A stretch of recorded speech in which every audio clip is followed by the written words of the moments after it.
Hello, welcome back to season 2 of Landon Live. Today we have Bop It Inventor, founder and creative director of KID Group LLC, Dan Klitsner. Dan, how are you today? I'm real good. Just can't wait to talk to you about what you do. Are you interviewing me or am I interviewing you? You know what? It could be whatever we want. This is the fun of Landon Live. We find out. I mean, I found you through TikTok, and I had Bop Its growing up because it's such a fun toy. I remember getting one for my 10th birthday, and all my friends at Chili's playing with it and on the ride home, and it was such a fun game. And so it's so neat to be able to interview you on my show. And of course, the wall of inventions behind you is just so. It just pops, and that's how I actually found your TikToks. Is because when you're scrolling through, they're so vibrant that you catch that. So it's fantastic. Yeah, it's growing still, believe it or not. So what have you been up to during, all this lockdown and stuff? Have you been creating? We know you've been on TikTok and social media. Yes, that is what I've been doing. Well, I've been doing a lot, but that is why I started. I had not really I done much of anything, in fact, less than anything with social media. Just stayed away from it. I tried not to actually have people find me because usually they try to pitch me a toy idea. And since I have about 4,000 of my own that I'll never get to, it's the Uh-huh. last thing I want to hear. I'm sorry to say to everyone. It's, it's definitely, I love creating things and I'll do it forever. And so TikTok though became that next thing of creating something, and especially creating connections with fans and creative people like you. I really love it. I love the way every app or every event, all these things, they're really what you want them to be. And so for me, TikTok was a way to reach out and sort of find the Bop It geeks out there and fans and people who had it as a kid. It's been amazing. I've just met all sorts of really creative, great people. Well, that's fantastic. What is one of the most out there ideas someone's pitched you for a toy or a game? Well, often they're not that out there is the problem. Yeah. There are things that have been done or thought of many, many times, but it's the Mm. first time that person has thought of it. And it's really hard. I hate having to say to them, yeah, you try to be encouraging and say, yeah, what's good about that is that a lot of people have thought of that already. So it shows you're on the right track, which is sort of true, but it's Right. really hard Automated to tell. response. Yeah. Yeah, it's hard to tell, but then you'll find people that do have crazy things that do work. That's how you get there. There's no. I'm not ever saying don't do it. I'm just saying that it's likely that you'll go through like me thousands of ideas till you find the ones that stick. Well, that's Yeah. fantastic. Do you think that like for me in what I do, being a ventriloquist, like anyone can learn ventriloquism, but I think it takes a certain personality type and mindset to be able to bring like characters to life. Do you find the same in what you're Yeah, doing in inventing, or do you think anyone can be an inventor? that is one of the best kind of question analogies I've ever heard about inventing, actually. Just like you said, anyone could be a ventriloquist. Well, maybe not anyone, but the skill of doing it or but it's how you do it Hmm. and the subtlety of all of that. I think it is true that people, humans are natural inventors. That's how we survived. We're problem solvers. We're designed to do that. That's how we survive and grow, is by coming up. We invented the wheel, and then we Yeah. invented the stick that you threw at people, and then we invented, whatever. We are the tool users, and so I think we are extremely natural inventors, and that's why most people in their lifetime will come up with something that solves a problem or some idea. uh, so I think everyone's an inventor, or should be, and a lot of it is the willpower, uh, you know confidence, endurance, relentless pursuit of something new. To Hmm. me, I am driven by that next big thing that everyone will want to play and connect, and really to have. I really want to create fun times with people and memories that we all Yeah. have. That's why I love games. So I'd say that out of the blue, someone will every day probably come up with some crazy new invention that's a great idea. How you then, the second part of your question is what makes the difference. It's like you with ventriloquism, the practice of it. the Mm. amount of time it takes to truly find out and what company is the right company for this toy idea. It isn't just everyone will want it. That's the other thing that people say, I've got a great idea, everyone's going to want it.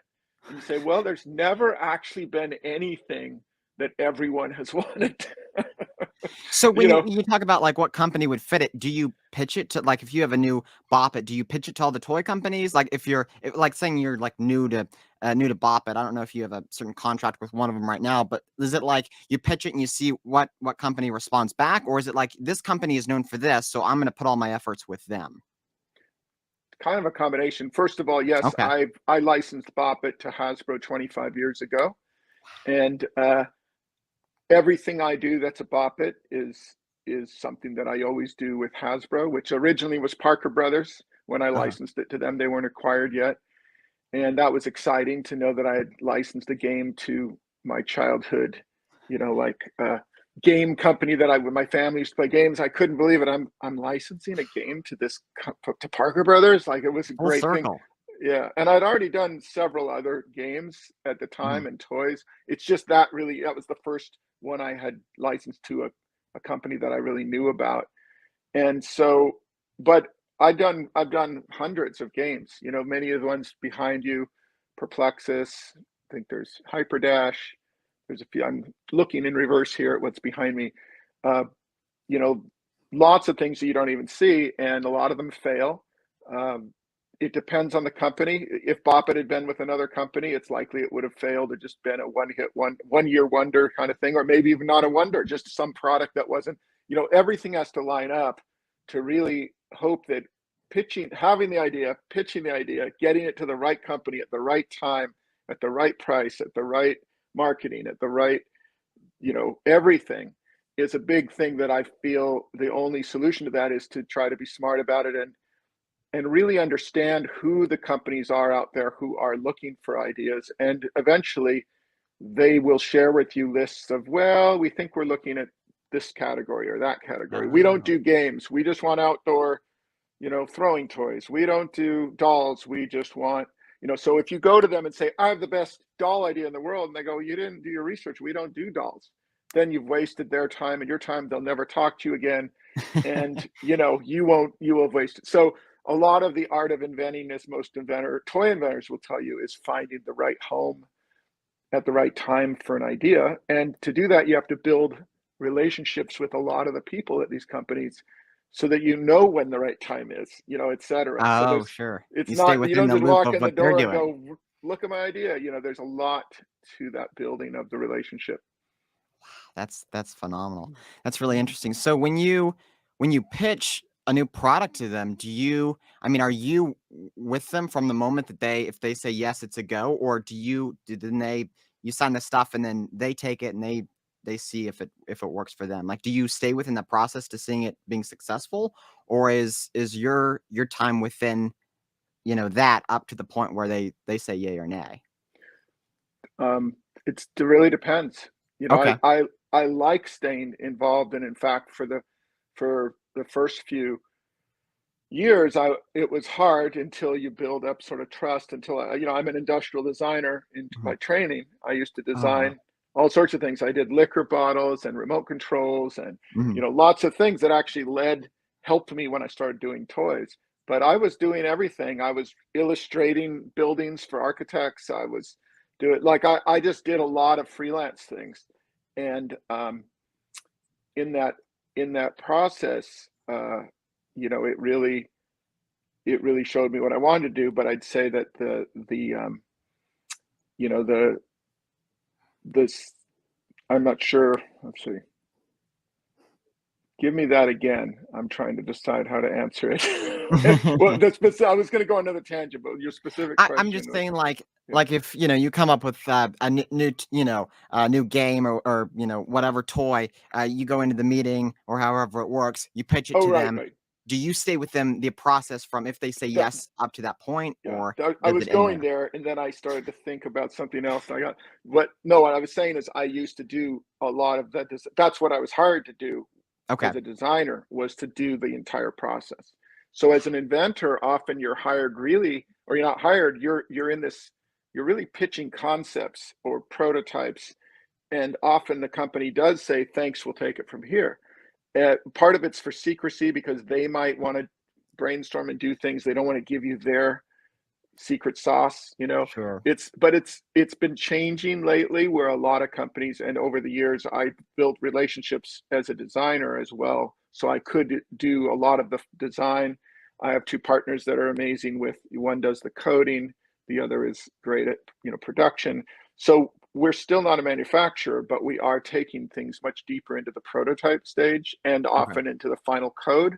I think the last several Bop Its we've coded, as well as the Simon Air, Simon Swipe, all the Simon products behind you there, we've done the final code.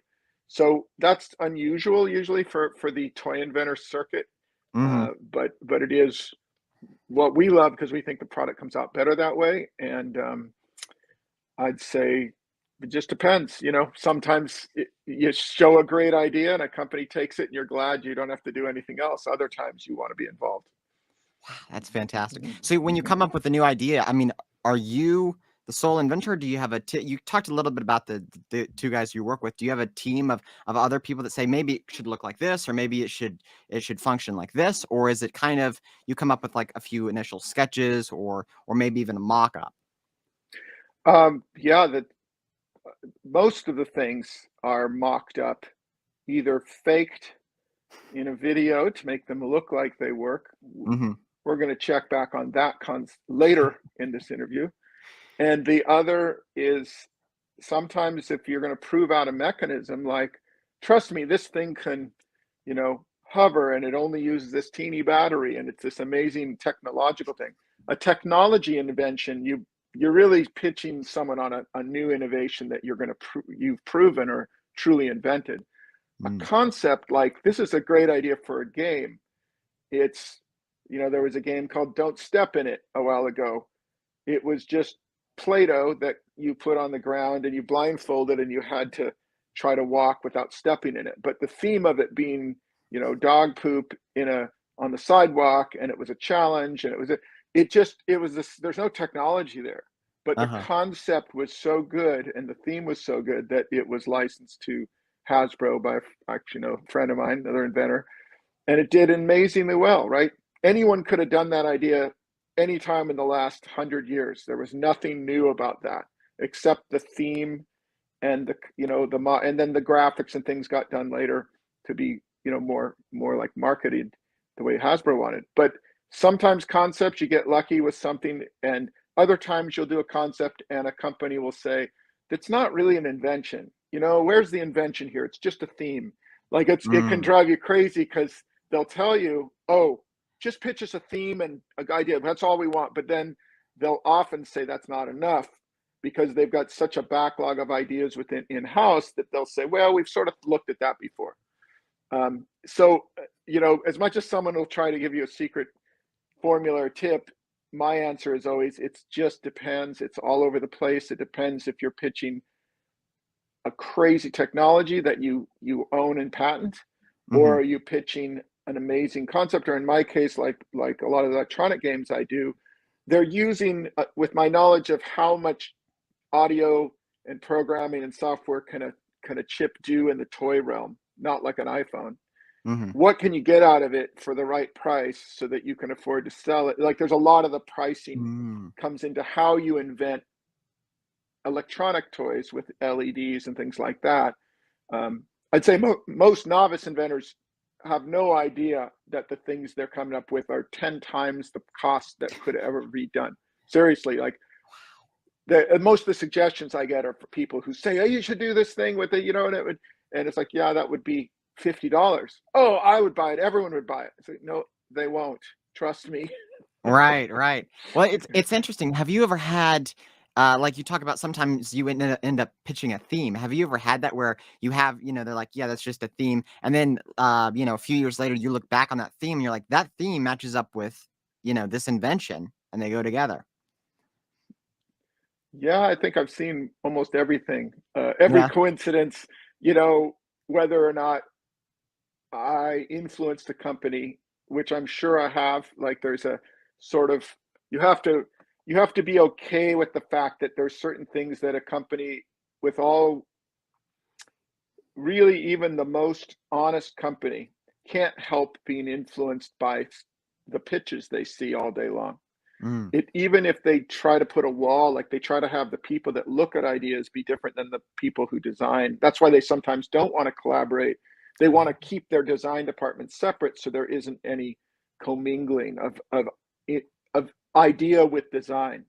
Mm-hmm. Otherwise, it gets really muddy. So, that is a big issue, that sometimes you're like, wait a minute, I had this whole thing for exercise games, 10 years ago. And you said the theme, it was too much of a theme, even though I showed some of the blah, blah, blah. Then now you're doing, and you're like, was that due to my influence? Was it this? So once in a while, you'll trace something back and a company will say, you know what, we feel we owe you something on that. That really was unintentionally lifted from your pitch.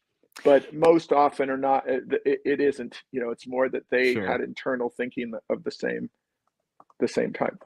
Sure. Has it ever been like something that has affected you and what you do, where like you had this thing that you pitched a while ago, and then maybe today you have a few different inventions, and you find that one of your inventions fits a theme, and you're like, well, these two go together. Now this makes stronger for a pitch. Yes, all the time. There's a game we're actually working on right now, me and my partners, for a big trend. Like there's something that the game was designed several years ago, Mm-hmm. and I've been trying different versions of it, and then all of a sudden the right theme, the right, that's what I'd say, timing. Mm-hmm. But it is execution. I have something it's actually been in a couple of books on toy inventing, what people have quoted me on. So I share it with you freely. Yes. It's called that you can only sell an idea when everything is right, RITE. And the RITE stand for relationship, idea, timing, and execution. If you want to look at it, it doesn't mean now that you know that you can invent things. It means that if you invent something, you should look at those 4 aspects to see how strong you are in each of them at that given time. So if they're, for instance, I don't know if people know the game Hyperdash. It was a game that it's hanging, let's see. No, it's on that side. That thing right up there. It's upside down. It's a cone that you put cups out and you run around. It says blue, and you run around and you put the cover over the blue one that says yellow, and you run, you get the yellow. Basically, it lets you make a game as big as small as you want. It's sort of like Bop It, but you run to put this plunger thing over the top. Sure. That actually was invented way before Bop It. It was my first, I was trying to work on games that made you physically active, Mm-hmm. and showed it. Nobody wanted it. Bop It was maybe 2 years later, obviously huge success. You'd think, oh, this will be easy. Now I'll sell this one. Well, everyone says, no, it's not really verifying that you did it. How do I know how far the kid ran? How did this? It's like, these are really stupid questions. It's a great game. Why, people talk themselves out of why they should like something. Uh-huh. Or it's the wrong person at the wrong time, or the wrong execution, right? Mm-hmm. Even if it's the right idea. So I say the R in RITE is relationship, because that's actually first before your idea. Like I said earlier, do you understand the people you're pitching to? Do you know if it's the right time to pitch to that person at that company? How do you know that? You know it because you've been doing this a long time, hopefully, and you might get lucky, but a lot of it's about, okay, let's make sure I'm, that. So in this case, that was a company, Wild Planet, that I'd known for a long time, had lunch with the guy every, we'd go get Chinese food once a year, even though I'd never sold him an idea. And he was in San Francisco near my office. So one day at lunch, he says, why don't we ever do anything together? I said, well, you don't do games. I mostly do games. You do science stuff and spy gear and whatever Wild Planet was doing. And he goes, if we were to do a game, what do you have something? There is this one game that nobody else wants, and I think it's for you. because it's different. It's physical active. He goes, go. So I literally went upstairs. We were nearby my office, which, you know, usually I fly across the world to see people. I literally had lunch with a guy. Like we're local and we never do business together. So Yeah. I went up, found the thing. He goes, God, I kind of like this. It was, you know, I showed him how it worked, took it back, you know, sort of tested it a little bit. And he said, I think we want to do this. Then we worked kind of with them. But the reason it worked then, 10, 12 years after I'd created it, was because that was the right person. One, it was the CEO of his own company. He didn't have to worry, you know. Right. That doesn't hurt. Yeah. Yeah, but it was the relationship I built over many years by knowing him. The idea was strong. So if you say which, I always say they're like four legs of a table. How strong? If you don't have the four legs, it'll fall over. So the right relationship, the right idea, because it was a game, but it was different. It was, you know, in this case for them, it was right because it was physically active, a little bit not educational, but a little bit more good for you, not just a crazy game, you know, with a giant, you know, crocodile eating things. Like it had a sense of something a little bit like the products they were doing, but it wasn't at all what they were doing. So it was the right idea. Now the timing, it clearly was, you know, RIT, the timing was perfect because of that. It was, you know, besides being a strong idea, it was the right time because he was looking for something new. It was the right time to come in when they said, sometimes if it had been a year earlier, they're like, we don't do games, we're just doing our science stuff. You know, okay, you don't show them a game.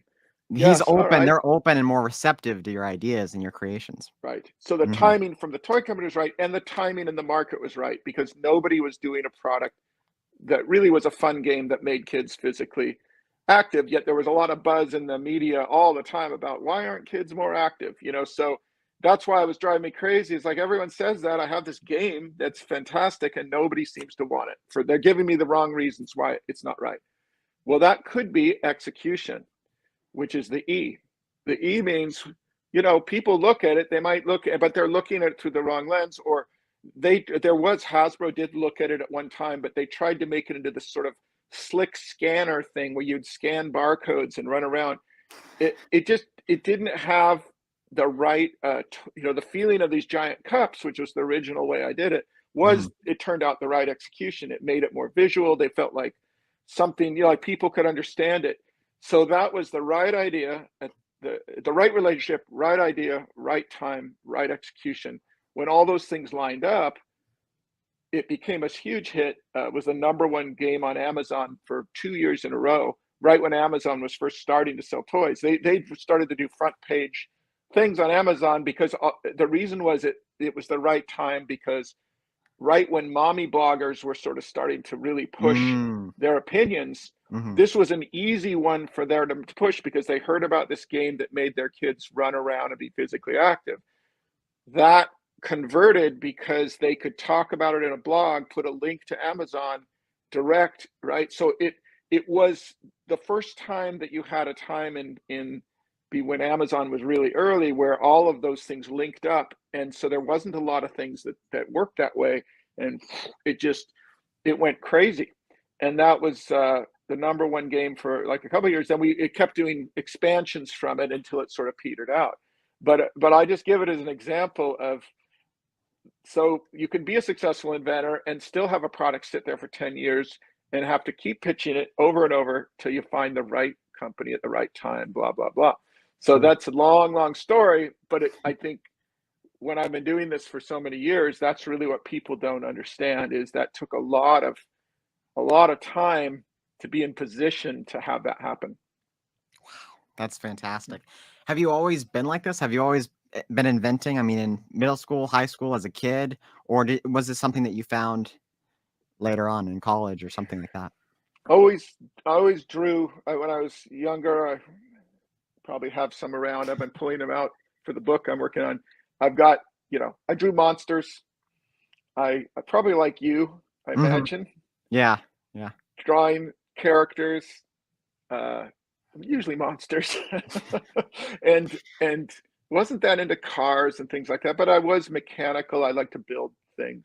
I built, tree forts and go-karts and things a little bit like that. I was just driven to do a lot. and Hmm. to create things, and ceramics, and painting. And I was very artistic, didn't know what I wanted to do. I went into engineering out of high school. I knew I didn't want to do architecture. I just had no interest in doing houses. I wanted to do stuff, you know, Right. and hated engineering. It wasn't visual enough. Left that after 2 years. I left engineering and ended up going to this school called Art Center College of Design in Pasadena, which is a very focused design school, very vocational oriented. And a lot of the car designers end up going through that program. And they also have a very good product design program. So I went through in product design. I learned to do, really, really good at illustration and rendering and design, and thought I was going to end up designing, blenders and toasters and things, but ended up getting into toys through, as one of my clients as a freelancer was a toy company. It just sort of kept going that way. And I'd always loved games and toys, and I had no idea you could make a living at it. And that's, I would have been just as happy probably doing industrial design, but it worked out that this path, Sure. What was your Mhm. first invention? The first invention that I actually sold is the sand claw. This one, people always are really excited about this because they usually have one. It's right here.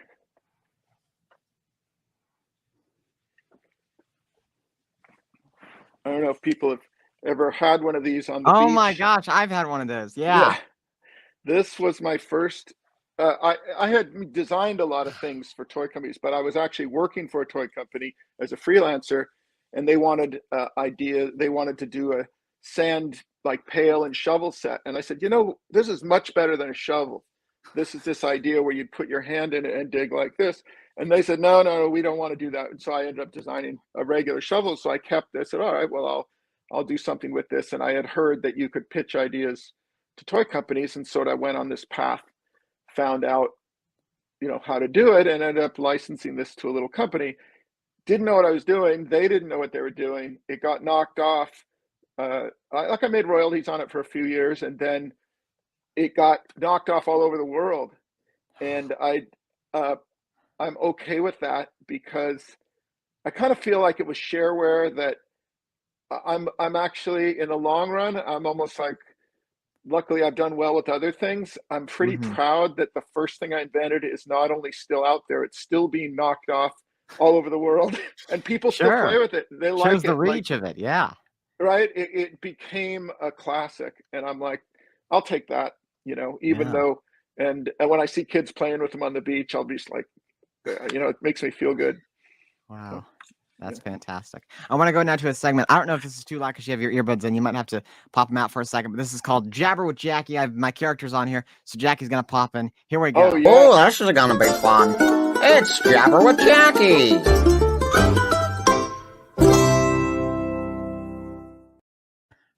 Okay, so this is Jackie. Hi. Hey, I know him. Yeah, he's on TikTok. Yes, that's Dan Klitsner, right? Of Bop It. Yeah, Bop It, twist it, pull it. Yes, I love it. All right. Yes, it's my favorite. I know. Yes. So I have a few questions. This is Jabber with Jackie, right? Yeah, a little something for our fans because I'm here, right? Yes. So Jackie came up with some questions. Yes. So what's your first question you have for Dan? My first question, yes, is what is your favorite memory from Bop It? It's a good question. Yeah. My favorite memory from Bop It has got to be when my mom first saw it. Okay.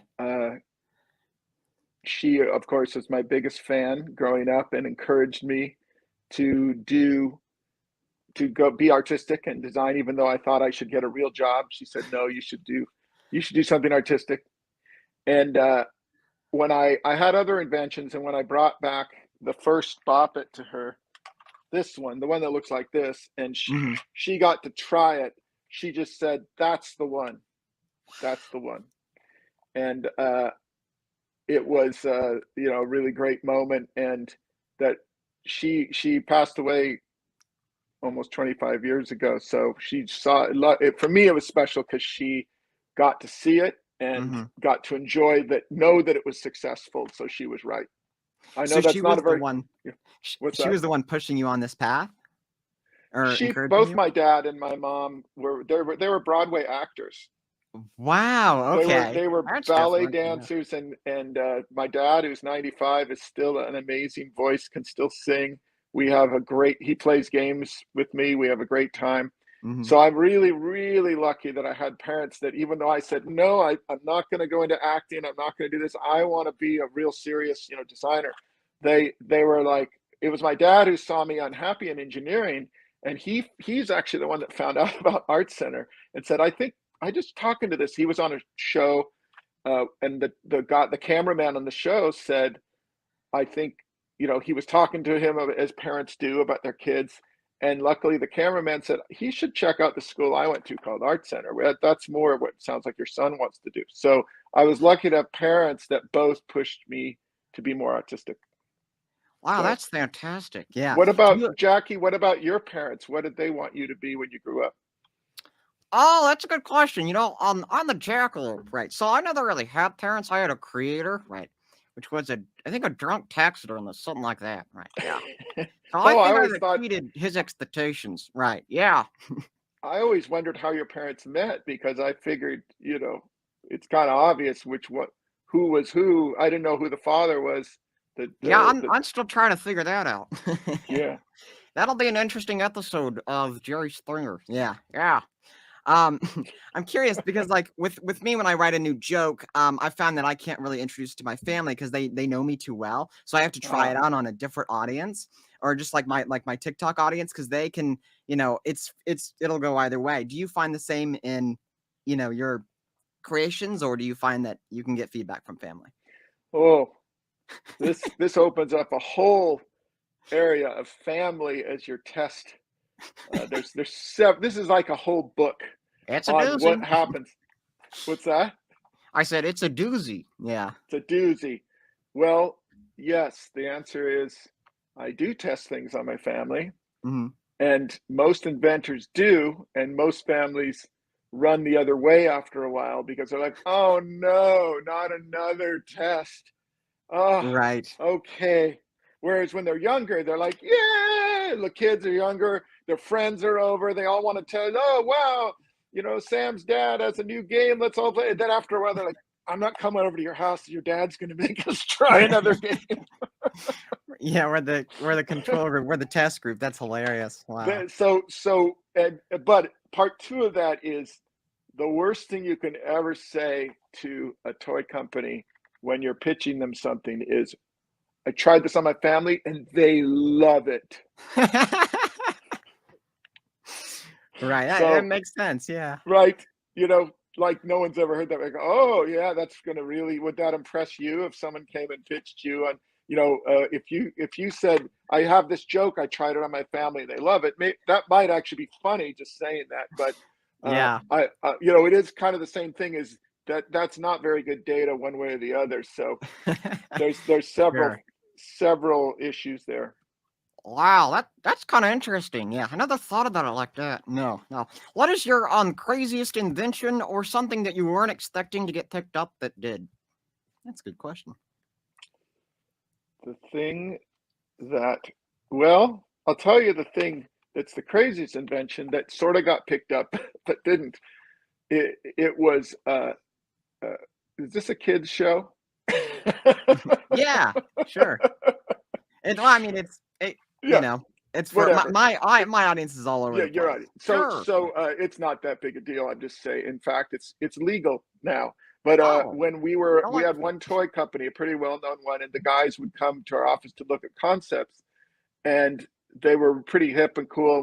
They decided we'd have a smoke before the pitch uh-huh. together, so that we could be in the right mode Sure, sure. for the concept. And the one concept we pulled out was this thing called Invisidude. It was an invisible character. And Invisidude, the reason it was cool is there was a trampoline that we built that had this little feedback motor in it, like with a company we worked with that had done it for cars, like when you have like your gear shift knob and it gives you that feedback that feels you know, like it's a haptic touch is what it's called. Right, Like right. on your Mhm. phone when you push your button and you feel that little thump, you know, it's Sure. like that. So they had developed this thing and they had a little sort of, we worked with them on, could you make it feel like there's a character jumping and walking on this trampoline? And so we worked with them and it did. So like you'd go like this and you swore you could feel the guy and we put sound on it. So it was a guy, you go, whoopee, yeah, woo, Oh, woo. And cool. so it felt like you were tossing an invisible character in the air. Mhm. And these guys were like, whoa, that is amazing. This is going to be the next pet rock. This is the next thing. We're going to, yeah, you know. And so they looked at a bunch of other stuff. We went to dinner. They kept talking about that Invisidude. That is amazing. So they went back to their office and they pitched it to everyone there because they would go out and look at inventions and come back to the office and show the whole company. And they get the prototype. We send them the prototype, and they're like, "Oh man, we're about to present this thing, and we got the prototype, but where's the little guy? Where's the little purple guy?" What little purple guy? The purple guy that was jumping up and down on the trampoline. I said, well, there is no little purple guy. It's invisible. It's Invisidude. That's the whole concept. It's invisible.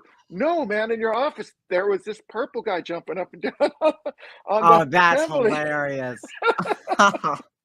So we always gave them crap, but they're like, there is no purple guy. It's invisible, and do your best. So it didn't sell. It Uh-huh. kind of did and didn't, right? You know, it's like the idea that it was this big idea that to this day we keep saying we gotta someday the right time will come where Invisidude makes an appearance or not, however you look at it. So that's the story of. There's been many things, but that's the first one that came to mind. Wow, that's hilarious. Yeah, that's a neat story. Wow.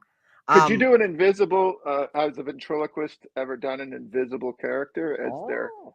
Well, friend? you know, that's a good question because my Jackie in my show, he has an imaginary friend, and his name is Kip, right, Kip? And he is my imaginary friend that's invisible, right? Yes. And the Yes. joke is, you know, why would you talk to some why Jackie, why do you waste your time talking to something that isn't real? And then obviously he kind of looks around until they realize that I'm the one talking to the puppet the entire time. Yeah, a Ah, little ventriloquist comedy, sure. Yeah. and But so does Jackie do ventriloquism on the invisible character? oh, hey, we should explore that. We should. Yeah, that'd be kind of cool. Yeah. Yeah.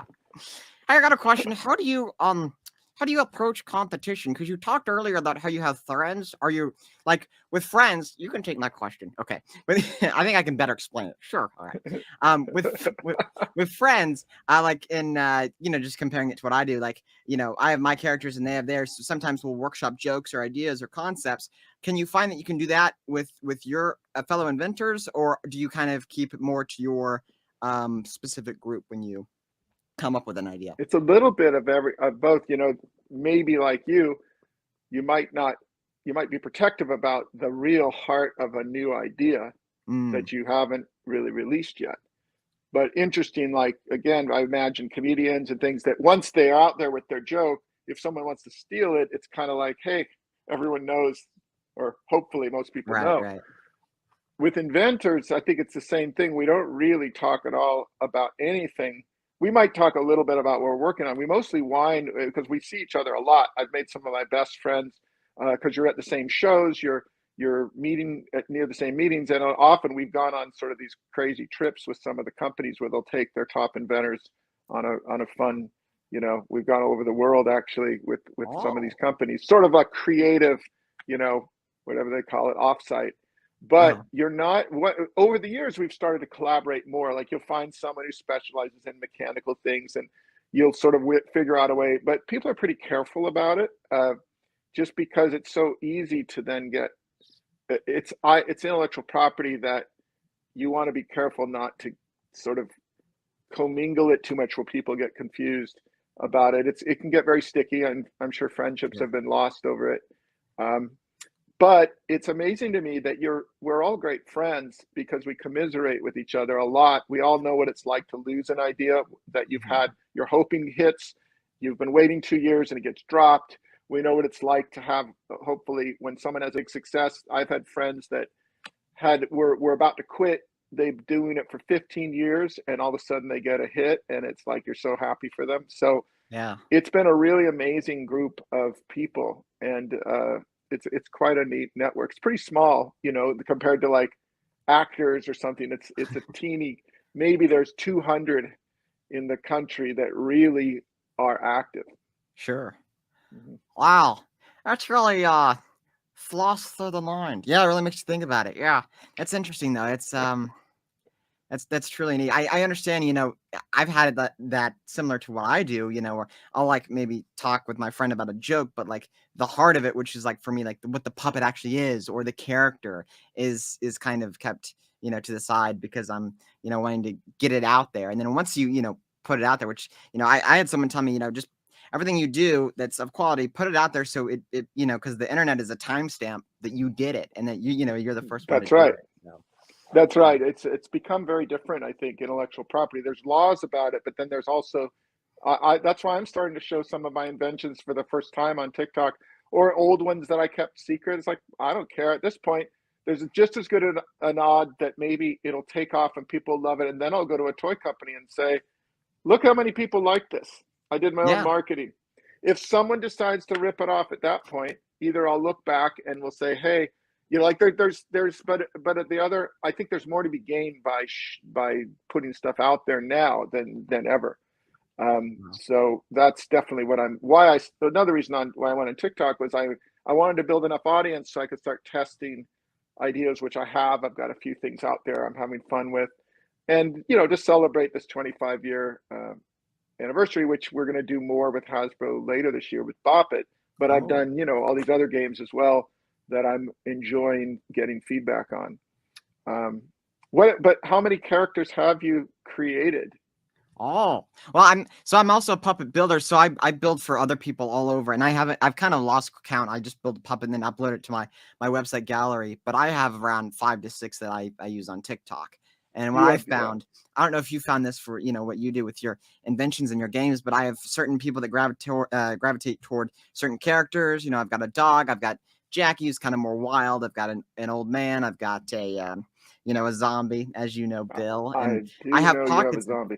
I have different pockets of people that say this is my favorite character, and Yeah, that's when they join my lives or see me live, that's the one they want to see. So, that's amazing. And so how long have you been building puppets? oh, how long? Since 2017. Yes, yeah. Mhm. And I just have a constant urge to be better. And I used to have a lot of people say, um, "You're good for what you're good for your age," and that used to bother me because I know that they meant it as a compliment, but it's like I don't want my age to be a factor that you look at when you see my work. I want it to be Mhm. the same kind of quality you see in everyone else. Um, It's funny. I get the same thing, but they mean I'm really old and I'm still good for my age. Well, that's good because that means you know what's going on. You know the market, and you're hip with it. Sure, which I'm sure TikTok has helped with that. Hey, I got to Uh, bounce. Okay, well, thank you for being here for your segment. You're welcome. Bye. Goodbye, Jackie.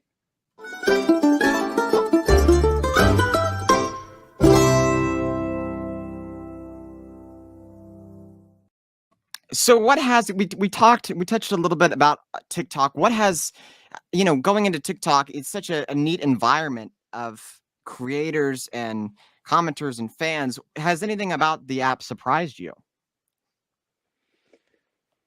Well, boy, I think it's always a surprise to see what goes viral. Mm-hmm.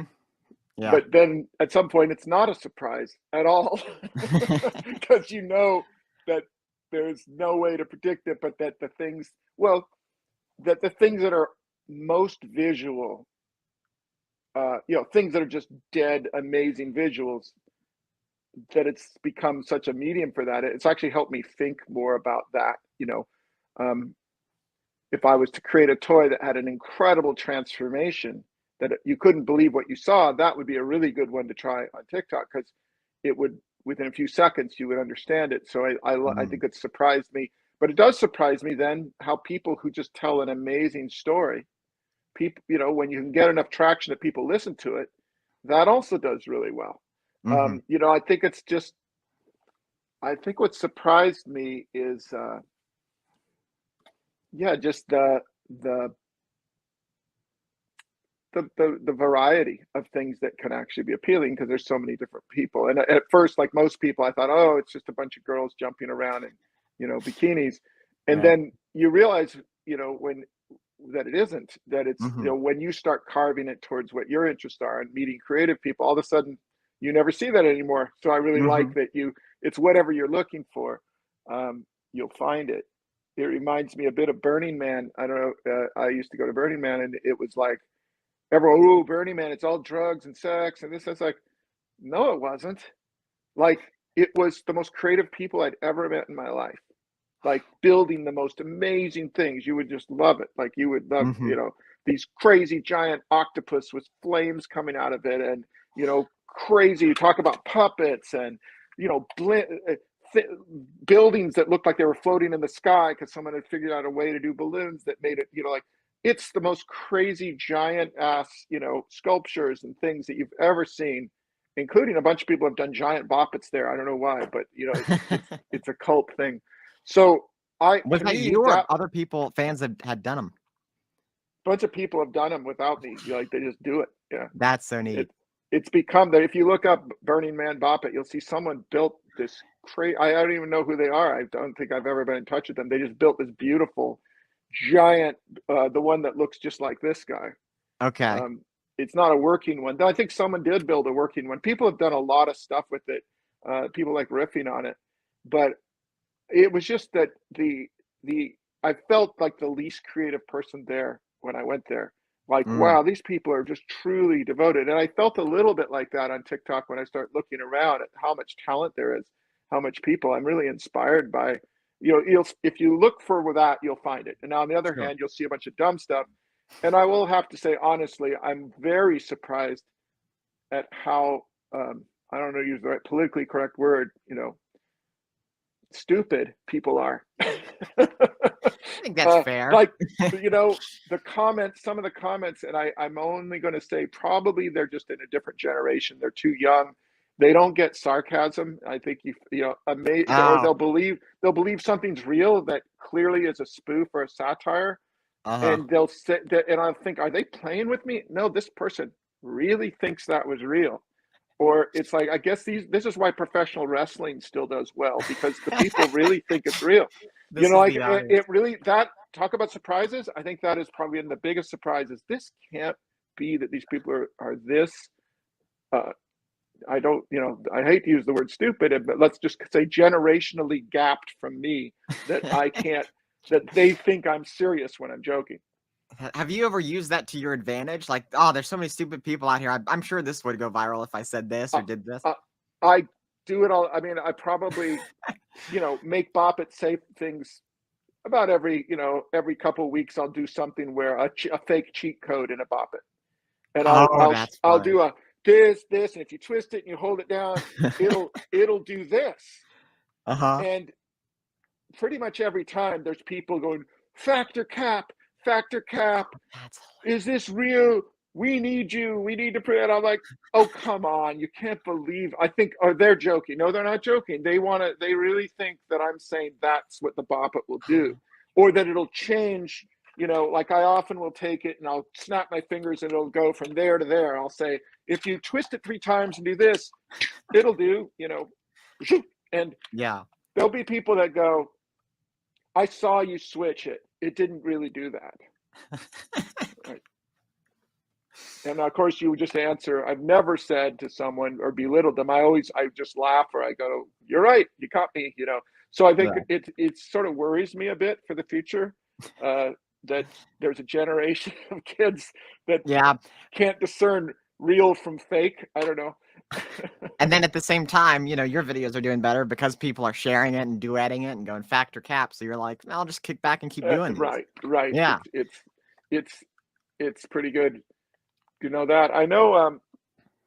Does Bill happen to be there, by the way? Bill is here. Here we go. I want to bring him out. He's got his own little segment called Bones to Pick, where he's got a question that he wants to ask you, Dan. So let's go ahead and get his segment up here.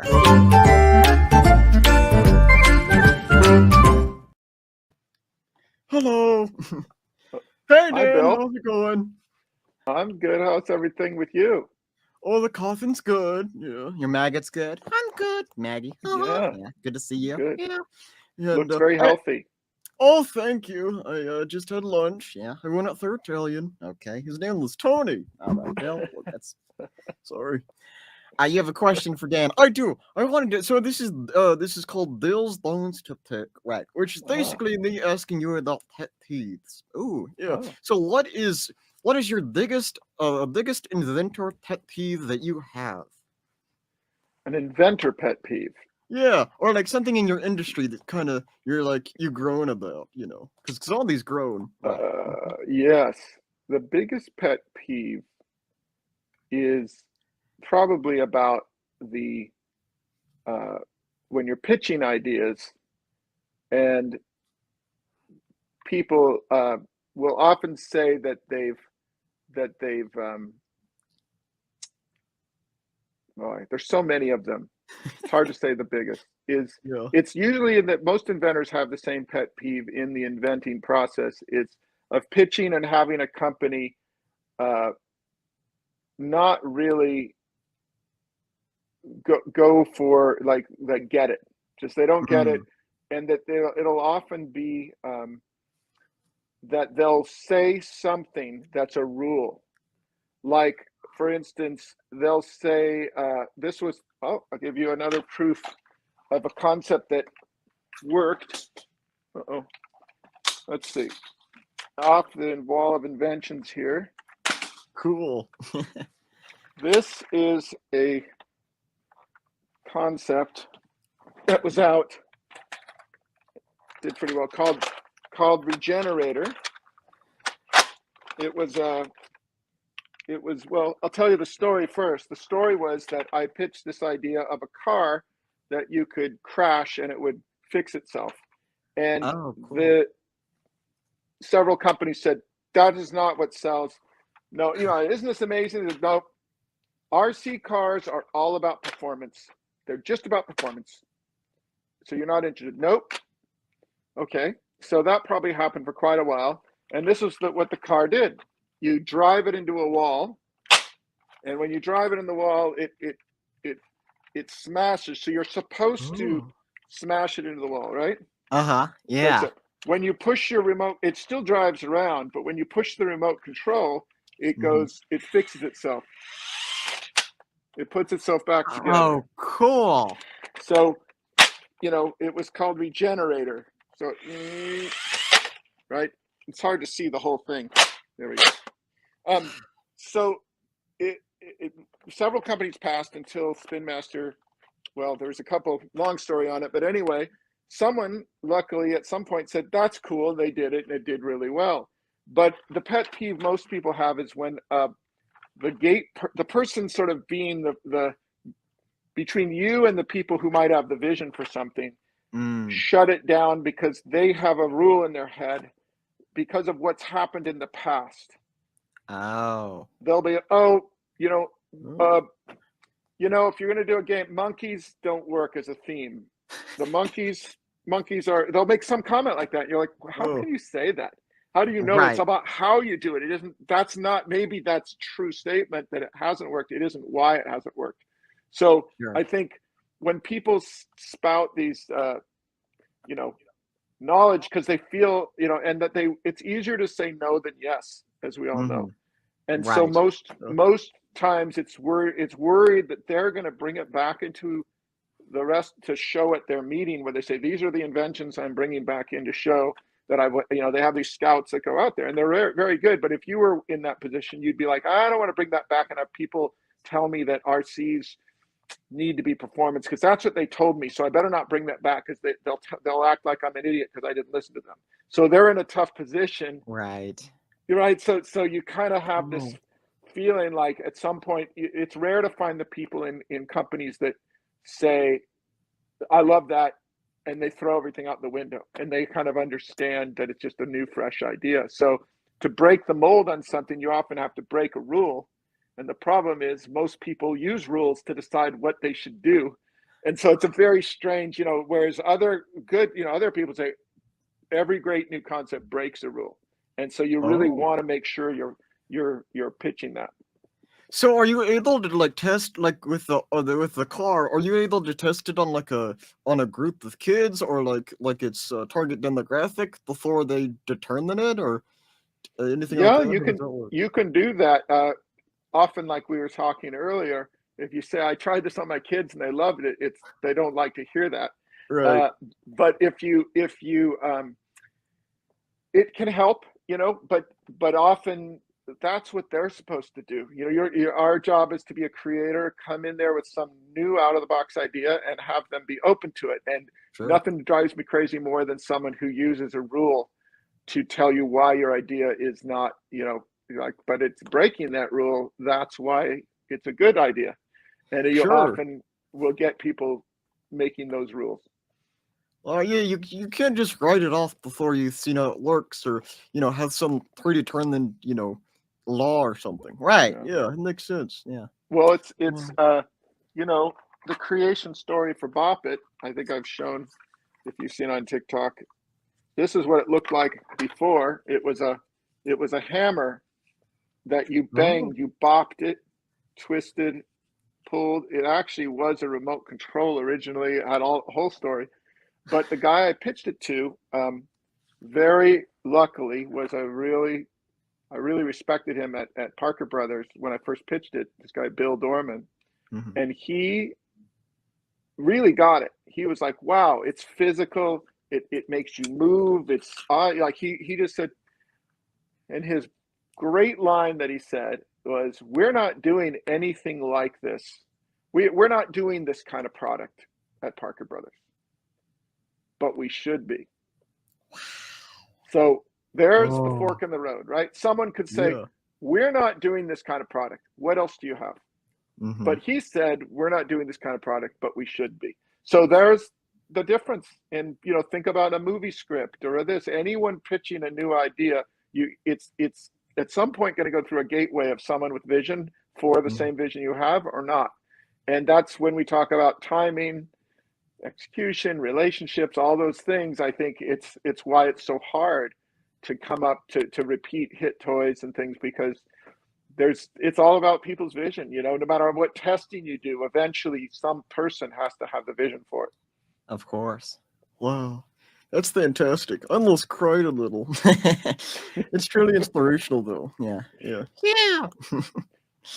Oh, Yeah, well, it is an art form in many ways to figure out when and how, and be willing to listen. I say relentlessly listen to feedback, really actively try to get everything you can out of what someone says when they do reject an idea, even if it's hmm, stupid and it's a pet peeve. It's like, well, all right, let me try to dig out the kernel of truth in that, because all it can do is help me. Next mhm. time, Yeah. many inventors will tell you they've pitched the seventh or eighth company is the one that buys it, because maybe they've taken a little bit of here, a little of there. Maybe just how they pitch it changes so that they don't Mm. get that response. Okay. Right? Sure. Like you might change your pitch to, now I know that the rule is that there shouldn't be blah, blah, blah. Like you sort of build your story so that you can set someone up for it. But that's why this breaks the rule in the right way, blank, blank, blank. So I think if you do this enough, you have to learn how to really take all feedback as Sure. additive. Yeah, kind of calling back to what we talked about earlier, where it's like knowing the company that you're going into to pitch, being able to, recite whatever their requirements are to them, and then also kind of pull it closer to what you're trying to pitch so you can Yeah. work around it. Yeah, that's great. Well, speaking of concepts that are potentially bad ideas, you know, I'm I'm just enthralled. going to say I need, because I have to go to a meeting in about 8 minutes. So I Sure. know we can do more, actually. We can come back and fill in. I know you're going to Okay. edit this in somewhat, but I've been working on this thing for a while called the Zombop. Zombop. And Ooh. this is my first prototype of it right here. And you can see this is how I do prototypes, just like when I did Bop It, right? This is literally the first prototype for Bop It. I did this in the exact same way. It's a Zombop, It's beautiful. and it's got parts. Oh geez, Oh, There's a few problems with it as a Zombop, yeah. but this is actually something from a toy that I invented that was really close to Maggie there. I can't Yeah. believe this. It's a Looks just like worm. me. Yeah, that looks It's really a close. That's it's funny. a game I have called Oh. the early bird gets the worm, and I was able to use that as part of my prototype. And Yay. this is so. I think it might be better to show you the video that I did Okay. where I have tried. Where now I'm losing my parts. I got too much going on here. It's not there. Oh, there it is. So yeah, but here's my first test of this, Bill, and I just wanted you to see it Oh. while I was still before I posted it on TikTok, because I want to see.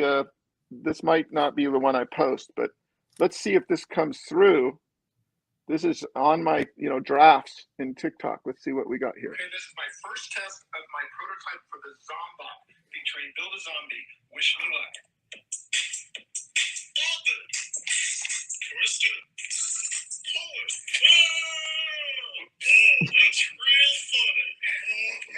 Put that back. Let's try again. Just a prototype. Bop it.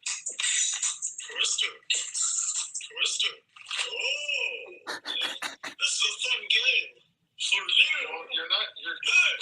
Give that back. I'm trying. You're a zombie. It's a little hard. Bop it. Pull it. Shake it. I don't think my insurance is going to cover this much damage. I don't know if this Nobody better say, let's give him a hand. Well, you're missing one. I've got a foot in the grave. Maybe with everything else. Maybe this isn't your thing, this Bop It stuff. My therapist hears about this. Okay, this is my first test of my prototype. So I don't know. Oh my gosh, that's hilarious and phenomenal. I love it so much. I just have bad news for you, Bill. I don't know. It seems like Bop It and you might not match too well. Well, maybe you could rename it and call it Drop It, because all my pieces fell off. Yeah, you're right. There you go. See, I don't want to be that guy that says zombies and Bop It don't mix. Let's make sure I don't be my own pet peeve. But Yeah, there you just go. wanted to say I'm trying to work. I'm going to post that. We're going to see if maybe you can give your honest opinion when you see it on TikTok. How's that? I will for sure. I can't wait. Okay, yeah, I'm Yeah. excited too. I don't know if I should do that as a so yeah, I'm gonna have to go in a few minutes, but we can do that. We can do it. So do you want to finish up do you need a closing statement? I just want real quick. What's your advice to someone wanting to get into this field? Make sure you love it and have low expectations of success, except that be ready for it. I'd say you have to really love, like I said, listening to feedback.